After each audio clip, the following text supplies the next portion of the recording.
Hi, ഓടത്തെ കിച്ചണിലേക്ക് സ്വാഗതം. ഇന്ന് നമുക്ക് നല്ലൊരു കോളിഫ്ലവർ ഫ്രൈ ഉണ്ടാക്കാം. വെറുതെ സ്നാക്കായിട്ട് കഴിക്കാൻ നല്ലൊരു ഫ്രൈ ആണിത്. പ്രത്യേകിച്ച് ചൂടുള്ള ചായയുടെ ഒപ്പമൊക്കെ കഴിക്കാൻ പറ്റിയൊരു ഫ്രൈ ആണ്. അല്ലെങ്കിൽ ചപ്പാത്തിയുടെ കൂടെയോ ചോറിൻ്റെ ഒപ്പമൊക്കെ കഴിക്കാം. ഏറ്റവും നല്ലത് ഇങ്ങനെ ഇത് മാത്രമായിട്ട് നമ്മൾ സ്നാക്കായിട്ട് കഴിക്കുമ്പോഴാണ്. കഴുകി വൃത്തിയാക്കി മുറിച്ചെടുത്ത കോളിഫ്ലവർ ആണ് വേണ്ടത്. അടർത്തി എടുത്തിട്ട് ഒരു അരമണിക്കൂർ നേരം ഇളം ചൂടുള്ള ഉപ്പുവെള്ളത്തിലോ വിനീഗർ ഒഴിച്ച വെള്ളത്തിലോ ഒക്കെ മുക്കി വെച്ചിട്ട് പിന്നെ എടുത്ത് നല്ലോണം 3-4 പ്രാവശ്യം കഴുകിയാൽ നല്ല വൃത്തിയാവും. ഇനി അതൊരു സ്റ്റീമറിൽ വെച്ച് 10 മിനിറ്റ് ആവി കയറ്റിയെടുക്കാം. അപ്പോൾ നല്ലോണം വെന്ത് കിട്ടും.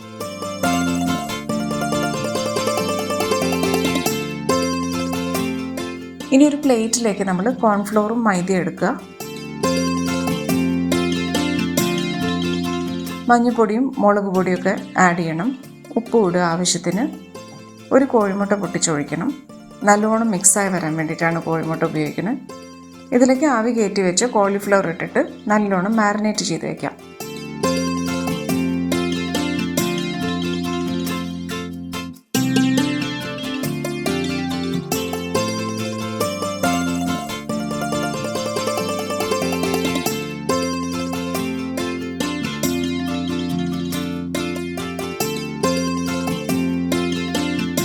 ചീനച്ചട്ടിയിൽ നമ്മൾ എണ്ണ ഒഴിച്ചിട്ടുണ്ട്.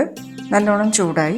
എണ്ണ നല്ലോണം ചൂടായി വരണം. ആദ്യം നമ്മൾ വറുക്കുന്നതിന് മുമ്പ് തന്നെ ആദ്യം ഹൈ ഫ്ലെയിമിൽ വെച്ച് ചൂടായതിന് ശേഷം മീഡിയം ഫ്ലെയിമിലേക്ക് മാറ്റിയതിന് ശേഷം മാത്രമേ നമ്മൾ കോളിഫ്ലവർ ഇടാൻ പാടുള്ളൂ ഇതിലേക്ക്. അല്ലെങ്കിൽ പെട്ടെന്ന് ഇത് കരിഞ്ഞു പോകും.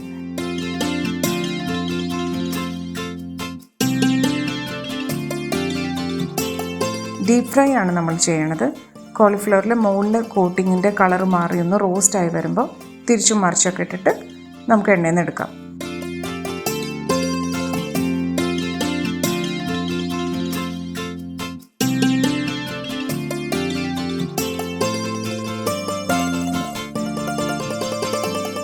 കാരണം നമ്മളിത് ഓൾറെഡി സ്റ്റീം ചെയ്തെടുത്ത് കഴിഞ്ഞല്ലോ.